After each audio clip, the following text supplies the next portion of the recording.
This is Samuel, and it was before everyone, under the merciless sun that punished the construction site, that Dr. Arthur's words fell on him like stones. Are you asking God to show you where to dig? Use your eyes and your hands, man. This is science, not a religious cult. The humiliation was a sharp blow, a poison that spread through the air and silenced even the distant noise of the metropolis. In that instant, they didn't just mock a worker, they tried to break the spine of his faith. The faith that was all he had. Has yours ever been tested in such a public and cruel way? Before I tell you how God responded to that mockery in a way that silenced science and pride, comment here where you're watching from and subscribe to the channel. Believe me, you won't want to miss what happens when man humiliates and God decides to honor. The conflict had been simmering for weeks. On one side, engineer Bastos, with his tight schedule, and the barely contained fury of someone watching millions. Dovray stalled because of a handful of ruins. His eyes swept the excavation with contempt, seeing only dirt, dust, and loss. On the other, Dr. Arthur, the chief archaeologist, a man whose arrogance was as great as his academic knowledge. For him, the past was a puzzle to be solved by logic, and Samuel's faith was an annoying piece that didn't fit into his worldview. In the midst of all this, Samuel and the other workers were the anonymous cogs, sweaty bodies moving the earth that separated two worlds, that of hurried progress and that of the past that refused to be forgotten. The tension was palpable, like the electricity before a storm. That moment, however, was different. Samuel wasn't doing anything out of the ordinary. As he had every morning for the 52 years of his life, he simply found a more private corner in the newly opened trench, closed his eyes for a moment, and offered his day, his strength, and his work to God. It wasn't a spectacle.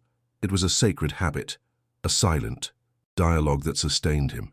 It was his way of remembering that his hands, though calloused and dirty with soil, were in the service of a higher purpose. He didn't ask for miraculous discoveries or for an easy path. He only asked for strength for another day of honest work and for the peace that the world around him seemed to have long lost. A simple request from a simple man that was interpreted as a provocation by the pride of educated men. Engineer Bastos's laugh was what hurt the most. It was a grating sound of pure scorn that echoed through the trench and seemed to validate the humiliation imposed by Dr. Arthur. Some workers, the ones who used to laugh at the boss's jokes to secure their positions, smiled out of the corner of their mouths, with their eyes downcast. Others who respected Samuel's silent faith just looked away, their shame and fear making them accomplices to that cruelty. Samuel felt the weight of every gaze, every suppressed laugh, every cowardly silence. It was a sudden and brutal isolation. He was an older black man of faith in an environment where power was white, young, and skeptical. In that instant, he felt naked, exposed, his soul being stoned in a public square for a crime he did not commit, that of believing. Everyone expected a reaction, an explosion of anger, a cry of offense, or perhaps for him to shrink, humiliated, and apologize for his faith. That's what the world did. It provoked until the victim lost their reason, so it could then condemn them. But Samuel's reaction didn't come from his gut. It came from a much deeper place. He slowly lifted his face, and in his eyes there was no hatred, no fear. There was a serene sadness, a compassion that disarmed the atmosphere. He looked directly at Dr. Arthur, not as a worker faces a superior, but as one man faces another, and his voice came out firm, gentle, laden with a conviction that money can't buy and books can't teach. Science seeks, doctor. Faith finds. Sometimes in the same place. The silence that followed was dense, heavy, different from the one before. The mockery dissipated into the air like smoke, replaced by a palpable embarrassment. Samuel's words were not an affront, but a seed of wisdom planted in the arid soil of skepticism. He did not defend himself, did not argue, did not quote verses. He simply stated his truth with a dignity that was, in itself, a fortress. Without waiting for a reply, he turned his back on the disconcerted audience, picked up his shovel, and with a deliberate and purposeful gesture, plunged it into the earth at the exact spot where he had been praying seconds before. The act was a silent declaration. My conversation with God is over. Now my work begins, and it will be done here. The tension did not lessen, but its nature changed. Now it was a tension of expectation. As he dug, Samuel did not think about the humiliation. He had surrendered it, just as he surrendered all his sorrows. His mind was focused on the rhythm of his body, on the shovel cutting through the compact earth, on the sun warming his back. He remembered his late wife, the woman who taught him that faith is not the absence of trials, but the certainty of God's company within them. "Don't worry about giving answers to men, Samuel," she used to say with her gentle smile. "Just keep living in a way that your life is the answer." And that's what he was doing. Each shovelful of earth removed was an act of obedience, a silent testimony that his trust was not in what he might find, but in the one who guided him. He wasn't digging in search of proof, he was just being faithful. The intern, Lucia, watched everything from a distance, with a mixture of admiration and curiosity. She was part of that academic world, but something in Samuel's reaction had touched her. His peace in the midst of the storm was something her archaeology books could not explain. She saw the way he held the tool, not with the brute force of most, but with an almost reverent respect, as if the earth beneath his feet was sacred. While Dr. Arthur pretended to analyze some fragments in another part of the site, visibly annoyed with the turn the morning had taken, Lucia felt a strange certainty that something important was about to happen on that small patch of ground, under the shovel of that humble man. The hours dragged on under the growing heat. The construction site returned to its frantic pace, but the small area of the archaeological dig remained, a pocket of silence and expectation. The other workers labored, but their gazes occasionally darted toward Samuel, who continued his methodical work without rush and without pause. Engineer Bastos passed by once, shook his head in disapproval, and moved on, as if giving up on understanding the man's stubbornness. To him it was just a worker wasting time on a random spot. For Samuel, it was a continuous act of faith. He did not know what awaited him under the earth, but he knew who awaited him. Everywhere. And that was enough. Sweat ran down Samuel's face, mixing with the fine dust rising from the dry earth. He felt the fatigue in his muscles, the weariness of a 52-year-old body that knew hard labor well. In moments like these, doubt could easily find a crack to enter. The enemy's voice could whisper, "See, you were humiliated and nothing happened. Where is your God now?" But Samuel's faith was like a tree with deep roots, nourished by years of prayer and communion. He knew that God's answer is not always a thunderclap in the sky. Sometimes it is the silence that strengthens, the peace that confuses the adversary, and the strength to take the next shovelful, even when everything seems futile. And he continued to dig. And then it happened. It wasn't a loud noise, nor the metallic sound of a shovel hitting gold. It was a dull, muffled thud, a sound that most would have ignored, mistaking it for a differently shaped stone. But Samuel, whose senses were attuned by concentration and inner peace, felt the vibration travel up the tool's handle. It was subtle but definitive. It was a sound that did not belong to that ground, an interruption in the monotony of earth and rocks. He stopped immediately, the shovel suspended in mid-air. The world around him seemed to have gone silent for a second, and he knew, with a certainty that came not from the mind but from the spirit, that he had touched something that had been waiting in silence for a very, very long time. That was the spot. He wasn't startled, he didn't shout, he didn't call for anyone. He just stuck the shovel into the ground next to the trench, as one would rest a work companion, and knelt on the dry earth. The morning's humiliation seemed to belong to another life, to another man. There on his knees he was not the mocked worker, but a guardian before a secret. With the hands that others saw as rough and unrefined, he began to brush away the soil with a delicacy one would expect from a surgeon. Each handful of dust was removed with reverence, as if he were cleaning the face of a sleeping ancestor. His breathing was the only thing he could hear, a calm and steady rhythm amidst the expectation that was beginning to blossom in his chest. Lucia, the young intern, was the first to notice the change. The steady rhythm of Samuel's work had ceased. Her curiosity, already piqued by the morning's scene, led her to the edge of the excavation. She saw him on his knees, focused, his hands moving with a precision that fascinated her. Without a word, she descended the small makeshift ladder and approached, not as a superior, but as a learner. "What is it, Sir Samuel?" she asked in a whisper, so as not to break the sacred atmosphere that seemed to have formed in that small space. He didn't answer with words, just raised his eyes for a second, a glint of conviction in them, and returned his focus to the earth. With his fingertips, he continued his meticulous work. And then, a different color emerged from amidst the brown of the soil, a curved line of an ochre-red hue. It was clay. Samuel took a small trowel he always carried in his pocket, a tool many colleagues found useless for heavy work, and began to trace the object with infinite care. Slowly the shape revealed itself. It wasn't a shard, like the thousands they found every day. It was the smooth, intact rim of a vessel. With every revealed centimeter, Lucia's heart beat faster. She, with her theoretical knowledge, knew how rare it was to find a whole piece of pottery in a site like that. The low murmur of conversation between Samuel and Lucia, and their stillness, eventually drew Dr. Arthur's attention. He approached with slow steps, his expression still laden with skepticism, expecting to find just another unimportant fragment that the inexperienced intern had overestimated. Engineer Bastos followed him, his face a mask of impatience. "What is it now? Did you find the treasure map?" He scoffed, but his voice died midway as he saw the scene. The seriousness on Lucia's face and Samuel's concentration commanded an unexpected respect. Dr. Arthur looked into the hole, and his jaw dropped slightly. He saw what Lucia saw, not a shard, but the promise of something whole. "Careful there," Dr. Arthur muttered, his voice losing its arrogance and gaining a tone of professional command. "Don't touch it with your hands anymore." He knelt on the other side of the object, his expert eyes scanning every detail. What he saw perplexed him. As Samuel, now with Lucia's help, cleared more earth from around it, it became clear.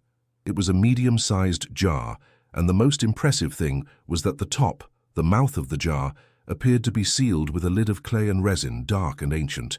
The possibility that the original contents were still inside hung in the air, dense and full of potential.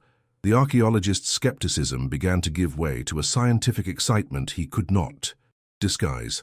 What followed was a silent lesson in patience and collaboration. Under the technical guidance of Dr. Arthur, who now treated Samuel with focused attention, they began the delicate process of freeing the jar. The other workers stopped what they were doing. The sound of machinery seemed distant.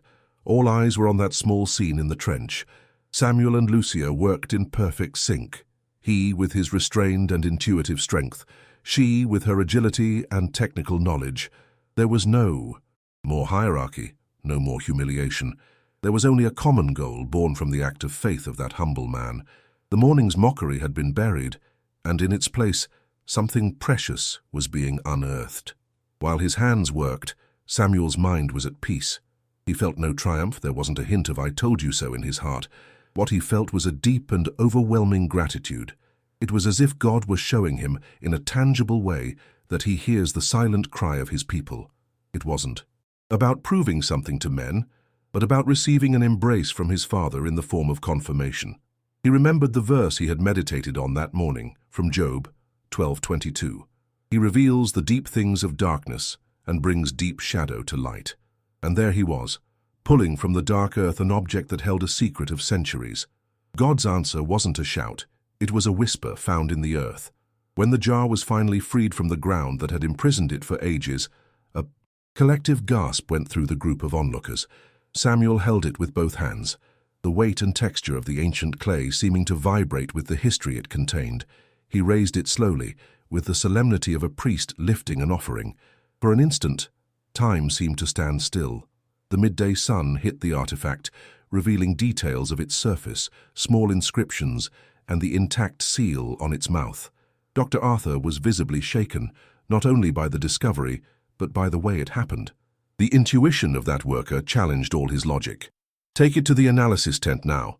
With the utmost care, Dr. Arthur ordered, already standing up and reassuming his role as leader. The urgency in his voice was understandable, but Samuel, still holding the jar, didn't move. He looked at the archaeologist, not with defiance, but with the same serenity as in the morning. "Doctor," he said, his voice calm but firm, "I think we should open it here, where it was found."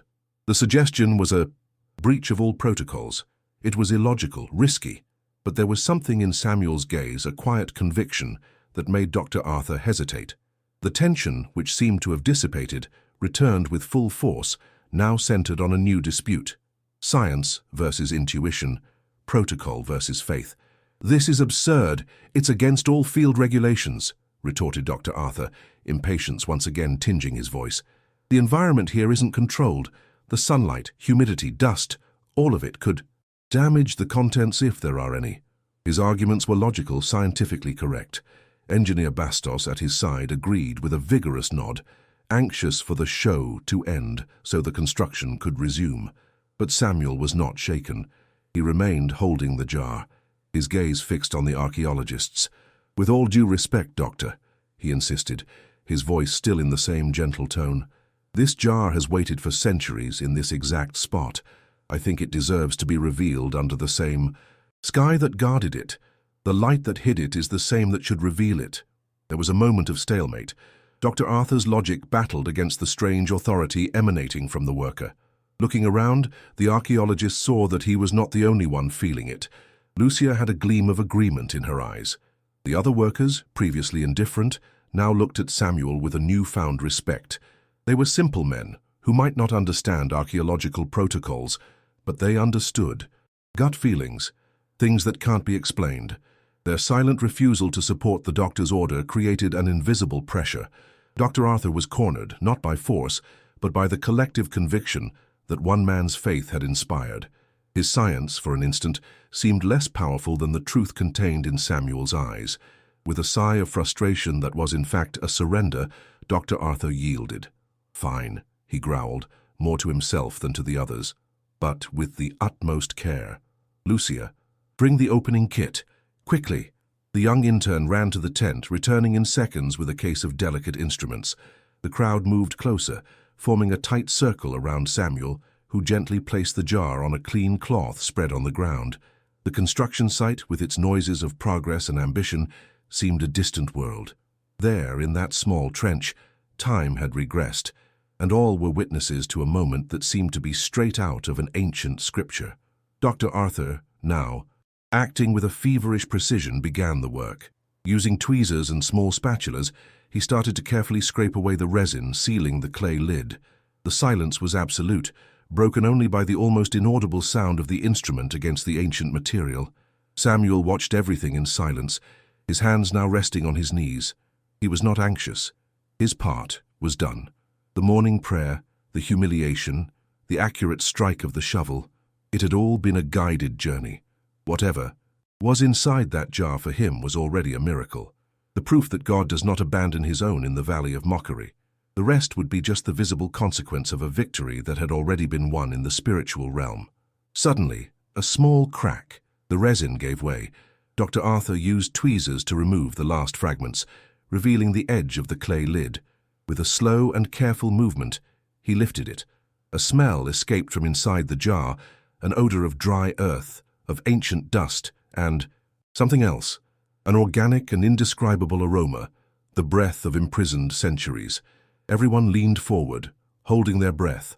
The archaeologist looked inside, and his expression, which was already one of intense concentration, transformed into pure astonishment. He stood motionless for a moment, his eyes wide, processing what he saw. "Unbelievable," he whispered, the words sounding like heresy from his own mouth. He reached into the jar with extreme delicacy and removed the contents. It wasn't gold, nor jewels. It was a scroll, a small scroll of dark material, tied with what appeared to be a dried leather strap. It was wrapped in a linen cloth, which turned to dust at the slightest touch, but had fulfilled its mission of protecting what was inside. It was papyrus, a parchment. Dr. Arthur held it with both hands, trembling slightly. An organic artifact like that, surviving for so long, in non-ideal conditions, it was scientifically impossible, or at the very least, an event. Of such absurd rarity that it bordered on a miracle. Engineer Bastos, who had previously mocked, now stared at the scroll with his mouth agape, greed giving way to a primal awe. "We have to take it to the lab immediately," Dr. Arthur said, his voice now filled with a reverent urgency. This time no one questioned. Samuel himself nodded. The public revelation had been made. Now, science could do its part. The small scroll was placed in a conservation container and rushed away under the personal escort of the archaeologist and Lucia. Samuel remained behind in the trench as the crowd slowly dispersed, the men returning to their posts in a thoughtful silence, casting looks of respect and admiration at him. Normality tried to re-establish itself, but something had broken and been rebuilt differently that day. In the days that followed, the construction site operated under a new atmosphere. The mockery against Samuel disappeared completely.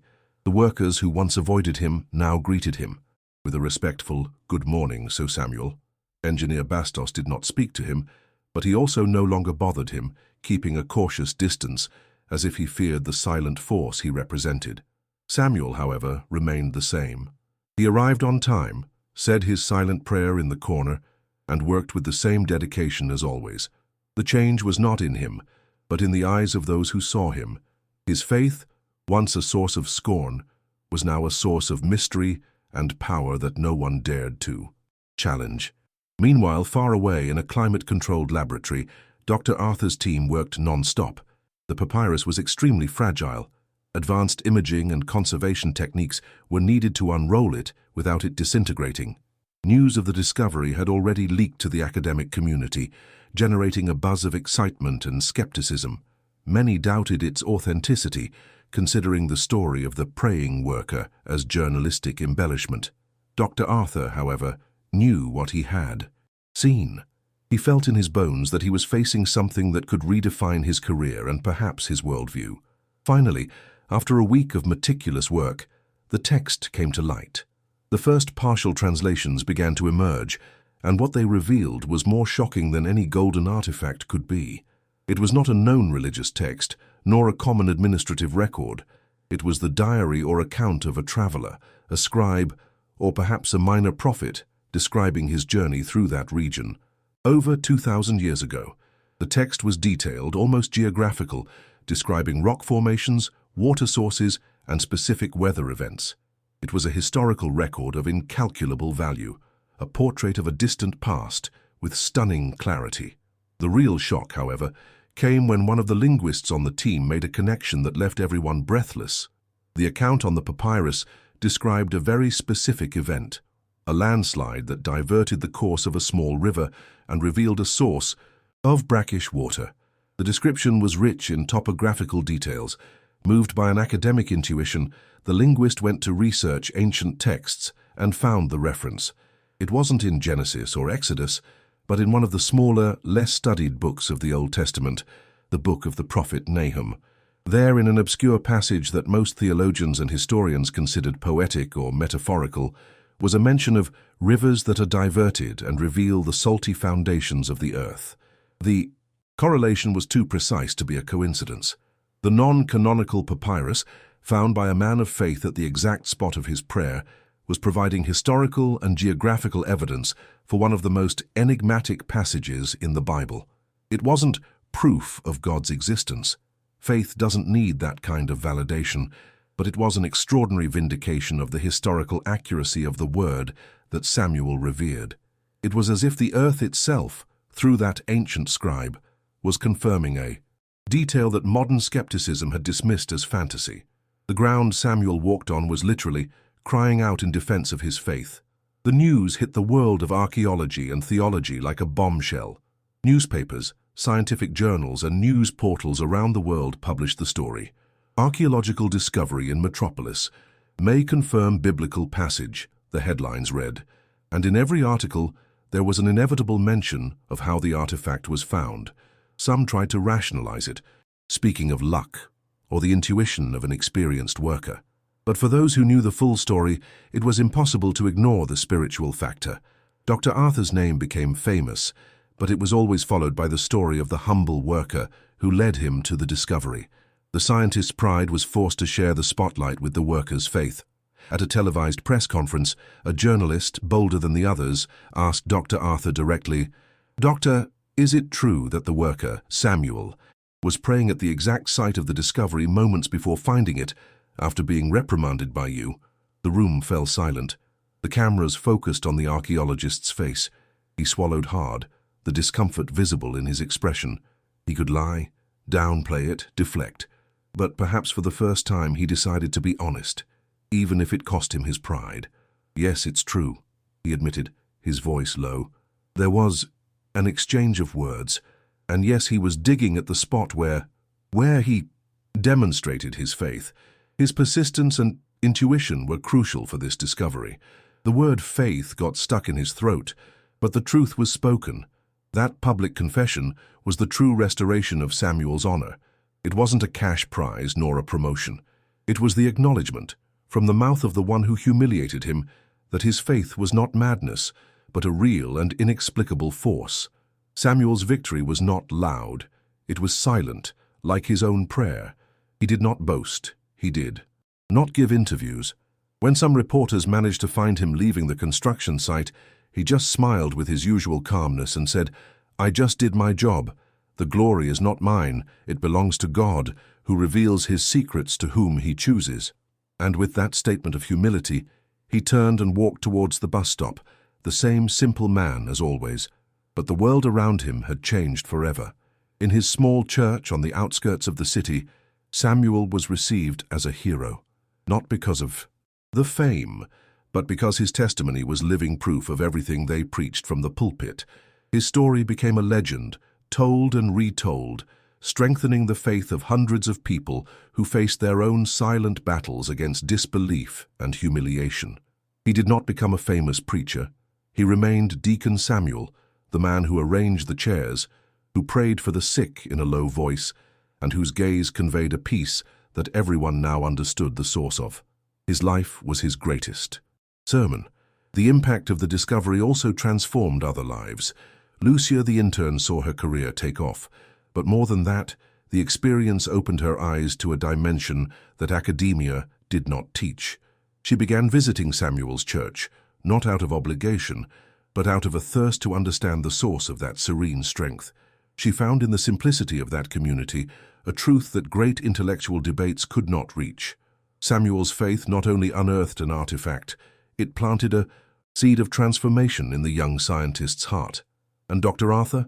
He became a celebrity in his field, published articles, gave lectures, but something in him had changed. The arrogance gave way to a more humble curiosity. He never converted, never declared himself a man of faith, but in his classes he began to cite the Samuel case as an example of the limits of science and the mysteries that logic cannot grasp. He began to treat the beliefs and traditions of ancient peoples with a new kind of respect, not as superstitions to be dismissed, but as forms of knowledge that he did not yet understand. The humiliation he inflicted on Samuel ended up becoming a lesson in humility for himself. Engineer Bastos was also affected, though differently. The skyscraper project was completed, but the excavation site was preserved, turning into a small archaeological site protected by glass, right in the middle of the building's modern lobby. Whenever Bastos passed by and saw the plaque, telling the story of the jar and the papyrus, he remembered that day. He remembered his scornful laugh and the silent response of the earth. The memory was a constant nuisance, a reminder that there are forces in the world that money cannot buy, that haste cannot run over, and that arrogance cannot defeat. The price for his mockery was paid with an indelible memory of his own smallness.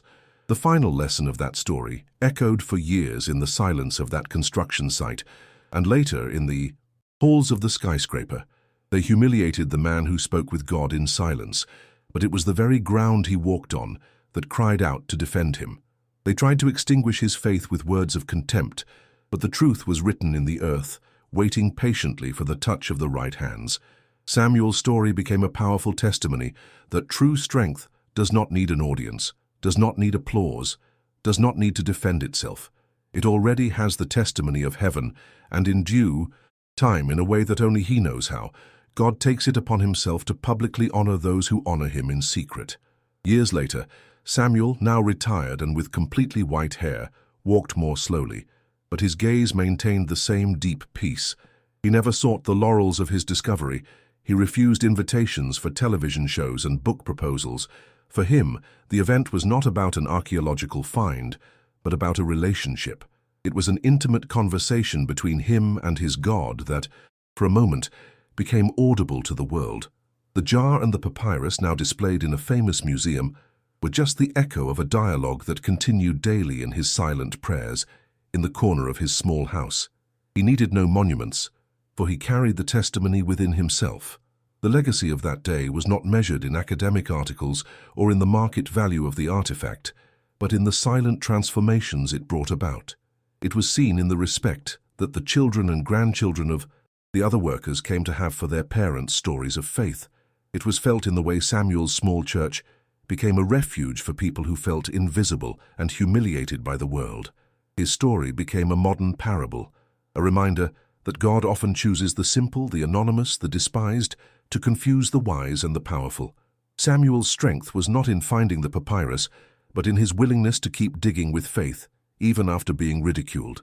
The most enduring image of that event is not of the papyrus under the museum lights, but of Samuel on his knees in the dirt, cleaning the jar with his own hands. It is the image of dignity that is not shaken by offense, of faith that refuses to be intimidated by skepticism, and of humility that becomes the channel for the manifestation of divine power. The real turning point was not when the shovel hit the jar, but when Samuel chose to respond to humiliation with compassion and a gentle wisdom.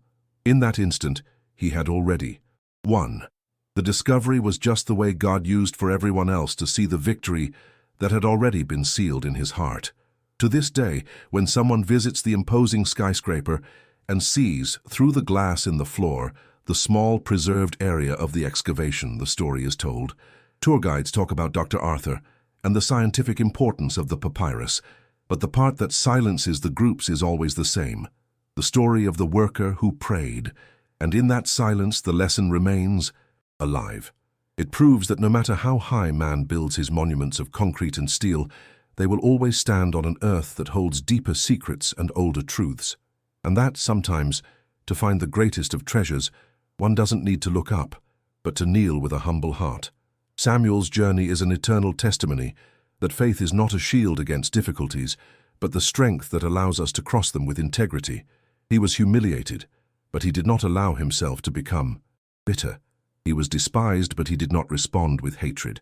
He simply continued to be who he was, a man of God in a world that had forgotten him. And in the end, it was not he who needed to prove his faith. It was the world that was forced to witness its power. Divine justice did not come like a lightning bolt, but as the earth opening up to honor the faithfulness of one of its sons. And that is the mark that is never erased. If you know someone who is going through a trial and needs to have their faith strengthened, please share this video. The story of Samuel reminds us that no humiliation is greater than the honor that God has in store for us. Don't forget to subscribe for more stories on how faith in God can move mountains and silence those who mock. Thank you for listening.